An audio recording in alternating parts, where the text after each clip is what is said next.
ये ग्राम है इटकुटी, गन्ना विकास परिषद एवं चीनी मिल गुलरिया, जिला लखीमपुर खीरी। और हम जिस खेत में खड़े हैं, देखिए इसमें गन्ने के साथ सरसों लगाया गया है। और जो सरसों बोई गई है वो हमें लगता है सीड ड्रिल से बोई गई है। जी। और हमारे साथ ये देखिए ये चीनी मिल के मोटिवेटर हैं मिस्टर दिनेश चक्रवर्ती जी। ये गन्ना विभाग के गन्ना पर्यवेक्षक हैं मिस्टर दिनेश मौर्य जी। और हमारे साथ प्रगतिशील कृषक हैं श्री राम स्वरूप जी हैं। और ये 4 एकड़ का प्लाट है। इसमें COL के 14-201 गन्ना लगाया गया है, जो कि नई गन्ना प्रजाति है और काफ़ी लोकप्रिय हो रही है कृषकों के मध्य में। तो अब मैं अपने जो प्रगतिशील कृषक हैं इनसे पूछ लेता हूं कि कैसे कैसे इतना अच्छी सरसों और गन्ना उगा लेते हैं। तो राम स्वरूप जी, आप तो वैसो गन्ने के मास्टर हैं। अरे साहब मास्टर, बहुत सारा गन्ना आपने पिछली बार पौध से लगाया था, काफ़ी गन्ने के मास्टर भी हैं, सहफसली के भी। और विगत वर्ष में इन्होंने पौध रोपित काफ़ी किया था गन्ना। CO 15-023 और 16-14-201, 13-235 भी था जी। हाँ, 3 प्रजातियां इन्होंने पौध रोपित किया था। तो राम स्वरूप जी, बहुत अच्छा सरसों कब का है गन्ना लगा हुआ? ये सब 27 अक्टूबर का लगा। 27 अक्टूबर का। इंच बीस से लगा है। लाइन से लाइन की कितनी दूरी है? 4 पौने 4 या 4 फीट है, पौने 4 फीट है। सरसों बिल्कुल एक तार है। तार सर, ये फैक्ट्री से जो मशीन मिली थी, फैक्ट्री से सीड ड्रिल जो मिली थी, 2 नाली बोने वाली, 2। अच्छा, 2 नाली जो आपने सरसों की दी है। देखिए इसमें 2 नाली दिखेंगी आपको। आपको अभी सरसों ऐसे दिख रही होगी जी। ये जो हम आपको दिखाएंगे तो ये 2 नाली है। ये है, इसके बीच में, सरसों के बीच में ये नाली जैसी है, देखिए 2 लाइन। तो 2 लाइनें हैं और 2 लाइन के बीच में करीब करीब ये 5-6 इंच का अंतर होगा। 6 इंच का है। तो अब चूंकि बड़ी हो गई इसलिए लाइनें जो है ढक गई हैं। तो इस बार काफी जो है सरसों लाइन से बोई गई है।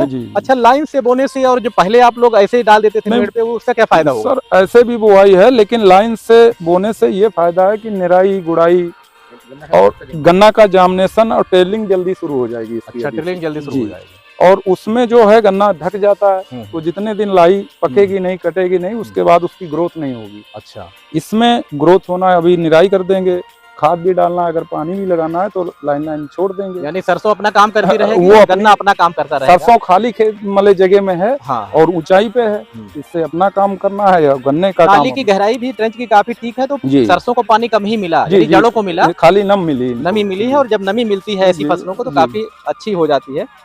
तो कितना एरिया है इसका? ये सर 4 एकड़ है। 4 एकड़ है। इसमें कौन कौन प्रजातियां लगी हैं? ये 14-201 लगी है। 14-201 लगी। अच्छा, ये जानकारी दीजिए कि बहुत सारे कृषक हमारे पूछते हैं शरद कालीन में हम 1 आंख का लगा सकते हैं, 2 आंख का लगा सकते हैं मार्च में? जी। तो क्या 1 आंख का लगाना उचित रहेगा? नहीं सर, इसलिए असल में उसमें टेम्परेचर बहुत ज्यादा गर्म होता है। और एक गांठ जो है इधर से भी जल्दी सूखना स्टार्ट हो जाती है। उसका जो बड के पास में जो कट पोर्शन है वो नजदीक होता है। जी, नजदीक होता है। तो उसमें सूखने के ज्यादा चांस, नमी जल्दी भाग जाती है। और 2 आंख का, कम से कम 2 आंख का होना चाहिए। फरवरी मतलब जो स्प्रिंग यानी बसंत कालीन गन्ना बोया जाए वो 2 आंख का होना चाहिए। ये सारा 2 ही आंख का सब बोया गया है। और ये अगर 1 आंख का बोया जाए फरवरी में, मुझे लग रहा है फरवरी भर में, फिर मार्च में नहीं, तो थोड़ा नमी का ध्यान रखा जाए जब तक अंकुरित ना हो। नहीं सर, जामनेशन तो होता है, लेकिन उतना परसेंटेज बढ़िया नहीं होगा। परसेंटेज नहीं हो पाता, गैपिंग हो जाती है। कि हमने बोया है 2 बार भी। अच्छा, लेकिन नुकसान हुआ। मैं आप लोगों से पूछता रहता हूँ कि क्या अनुभव है। तो 2 आंख का तो ठीक है,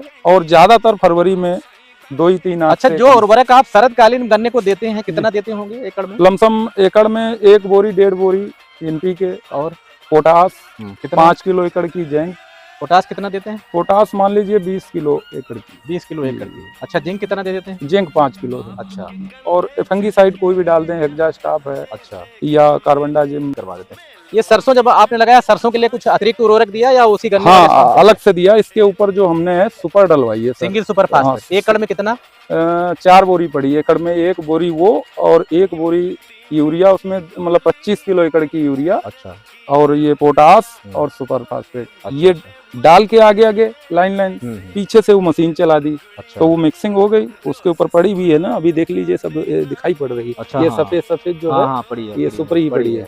इससे इसको अच्छा, मतलब सरसों के मामले में सुपर ज्यादा। अच्छा, जितनी खाद जितना उर्वरक आप इधर डालते हैं शरद कालीन गन्ने में, जी, क्या बसंत कालीन गन्ने में भी उतनी उर्वरक की आवश्यकता होती है या नहीं? कुछ उससे ज्यादा सर होती है कुछ बसंत कालीन। जी। अच्छा, इसमें थोड़ा जैसे अक्टूबर में डाला, अब फरवरी में फिर इसकी सिंचाई जब होगी निराई करने के बाद में, तो फिर इसको NPK या कुछ ना आधी बोरी एकड़ की डोज देना है। अच्छा, क्योंकि इसमें थोड़ी डबल डोज हो जाएगी, इसीलिए इसका थोड़ा हष्ट-पुष्ट और टेलिंग ज्यादा हो इसमें जाएगी। सरसों भी है ना? हाँ, सरसों भी है। तो मेढ़े कब तक गिरा देंगे सरसों कटने के बाद? सर मेढ़े तो उधर अप्रैल के बाद ही में, गन्ना का बढ़वार पे डिपेंड होगा।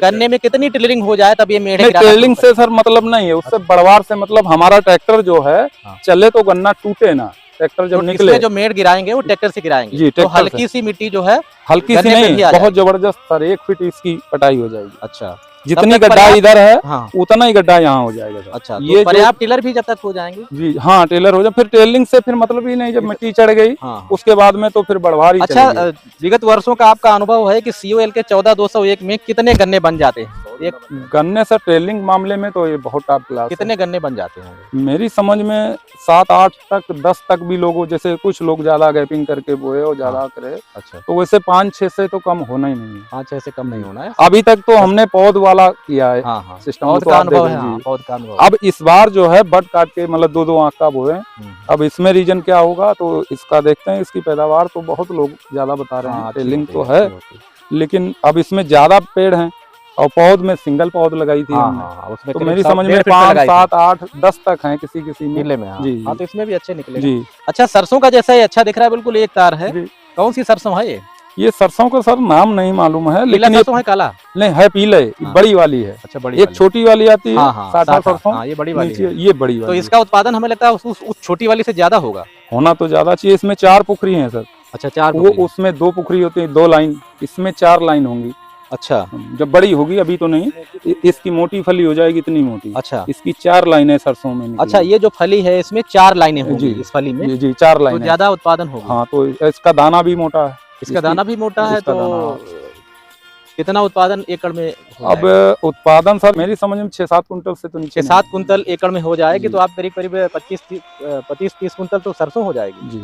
तो गन्ने की बहुत सारी लागत तो सरसों से निकल जाएगी। हाँ, निकलना तो सर चाहिए। क्या रेट चल रहा है सरसों का इस समय? सरसों तो इसमें 5-6 हजार रुपए कुंटल अच्छा, है। 6000, तो करीब 2 लाख की सरसों हो जाएगी। सह फसल ना लगाते तो सर ये लास्ट था, तो जो लागत थी वो गन्ने की, तो यानी फिर 2 लाख रुपए गंवा बैठते हैं और जी, घास जी। अलग से छिलवा रहे हो। घास अलग से छिलवा रहे, लेकिन इसकी जगह खाली, इससे तो ये बेनिफिट तो है ही है इसका। अब अगर खाली पड़ा होता तो गन्ने से कोई फर्क भी नहीं है। आप देख रहे हो गन्ने को जाड़ा नहीं लग रहा होता? ये थोड़ा जाड़े को रोकती है जब बहुत जाड़ा पड़ रहा हो। हाँ नहीं, वो क्योंकि गन्ने की ग्रोथ के लिए भी एक टेम्परेचर चाहिए। जी जी जी। और अगर वो टेम्परेचर नहीं है तो वहाँ रुका रहेगा। हाँ, वो वहाँ वैसे तो खड़ा क्योंकि है। जाड़े में उतना तापक्रम इसको नहीं मिलता है, तो जी। उसको रुकना ही है। तो हाँ। ये जो हवाएं, जो जाड़ा आता है, पाला वगैरह, जी जी जी थोड़ा देखिए अब जैसे रोकती हैं। जी। अब जैसे ये गन्ना अगर प्योर होता तो इसकी पत्तियां बैंगनी हो गई होती जी, जी, जाड़े की वजह जी, से, जी, या जी। ऊपर वाली हल्का हाँ, सा सिकुड़ जाती है। सिकुड़ जाती अब क्योंकि सरसों है, पाला नहीं पड़ा, देखिए अभी भी हरा है। जी और अगर कोई प्योर खेत देखोगे जैसे लाल हो गया हो, जी, जी, जी। नहीं जैसे हाँ, तांबिया टाइप हाँ, पत्ती हाँ, हो जाती है। जी, जी। हाँ, तो जितना हरा होगा उतना फोटोसिंथेसिस ज्यादा करेगा। जी, जी। तो देखिए 4-4 एकड़ के प्लाट हैं इस तरीके से गन्ने के, बहुत जबरदस्त प्लाट है। तो सरसों कब तक निकल जाएगी ये? सरसों सर ये मार्च के करीब निकलेगी। मार्च के करीब के बाद निकलेगी। ही। फिर तुरंत के बाद इसमें क्या कार्रवाई करेंगे गन्ने में? सरसों निकल जाने के बाद बस गन्ने की अब तो गैपिंग है, इसमें जुताई और निराई गुड़ाई और सिंचाई चलती रहेगी। सरसों कटेगी उसके बाद में कोई दिक्कत नहीं है। हमें तो लाइन साफ है और सरसों गिरी भी नहीं है। जो भी कार्य करना है तो अपनी निराई गुड़ाई। अच्छा, सिंचाई। पिछली बार वाला जो गन्ना आपने पौध लगाया था जी 15-023, पूसा 13-235 और COL के 14-201, जी कितना उत्पादन निकला है? सर उत्पादन तो खड़ा है, गन्ना थोड़ा ही कटा है, उसी से बीज काट के सारा बोए फिर हैं। भी कितना अनुमान लगा दे खड़े गन्ने में आप? तीनों में कौन सी प्रजातियां अच्छी चल रही हैं? तीनों में सबसे टॉप क्लास तो सब 13-235। अच्छा उसके टक्कर में कोई नहीं है। अच्छा, मतलब उसके टक्कर में अभी शाहजहाँपुर से भी आए थे डॉक्टर, गाड़ी से गिरजेश सिंह भी थे, हाँ हाँ, तो आए थे डॉक्टर मैनेजर सिंह। जी जी। हाँ, तो वो गए थे प्लाट में, सारा देखा, लेकिन पैदावार के मामले में 35 से कोई, अलग अलग कृषकों का अलग अलग वर्जन है। लेकिन वो बात सही है, लेकिन कम लागत में जो है 35 की पैदावार। हाँ, कम लागत में सही कह रहे हो। 14-201 में लागत ज्यादा हाँ। चाहिए, बढ़वार स्पीड कम है, हाँ। टेलिंग अच्छी है, 15-023 वजन भी इसका थोड़ा ज्यादा है, वजन ज्यादा है। ठोस है। 15-023 वो भी ठीक है सर, वो भी अच्छा है, वजन में बसंत के लिए ठीक है, हाँ स्प्रिंग के लिए। जी जी। नहीं है, दोनों में ठीक, फरवरी में भी ठीक है और अक्टूबर में ठीक है। लेकिन मैंने देखा कि अगर उसकी दूरी बढ़ा दी जाए थोड़ा तो मोटाई ठीक है उसकी। नहीं, मोटाई तो सर बहुत है, लेकिन उसको गिरने वाली दिक्कत है।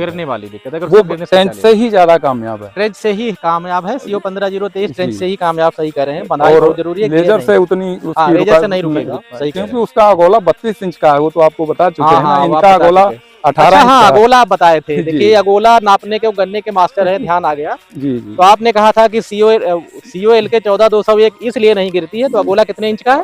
18 इंच। 18 इंच का अगोला देखिए नापे बैठे हैं। और 13235? 13235 का भी उतना ही है, 18 इंच का। 15023 का करीब 30-32 इंच तक। हरी पत्तियां उसमें बहुत ज्यादा रहती हैं। हरी पत्तियां ज्यादा रहती है तो ऊपर का वजन बढ़ जाता है। देखिए करे अगोला का जो लंबाई है वो 30-32 इंच है।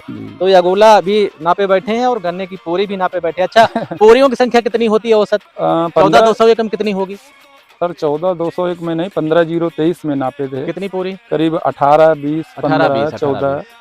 क्योंकि बढ़वार मामले में 15023 की भी टॉप क्लास है। टॉप क्लास है, ये बढ़ती बहुत। हाँ, लेकिन पोरियों में इसकी गिनती ज्यादा होगी 14201, क्योंकि इसकी नजदीकी बहुत है पोरियों की। सही है। तो 13235 में और 15023 में पोरियों की संख्या बराबर होगी। हाँ, बराबर होगी। बढ़वार में सबसे बढ़िया। हम दवाई डाल रहे हैं, हमारा पड़ोसी जो किसान है वो दवाई नहीं डाल रहा है। हाँ।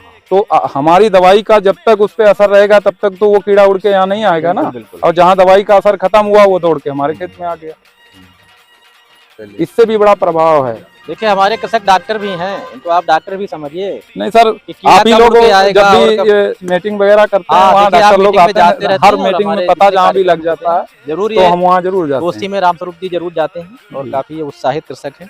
बहुत अच्छा लगा रामस्वरूप जी, बहुत अच्छा लगा और अच्छा खेत दिखाया। और इसी तरीके से जब आप लोग बताते हैं तो जिसको अन्य कृषक देखते हैं तो कुछ न कुछ उनको भी नया मिलता है और बाकी उनका अपना ज्ञान तो होता ही है। और इसी तरीके से खेती और बेहतर की जा सकती है। बहुत बहुत धन्यवाद, नमस्कार। चलो तो आपका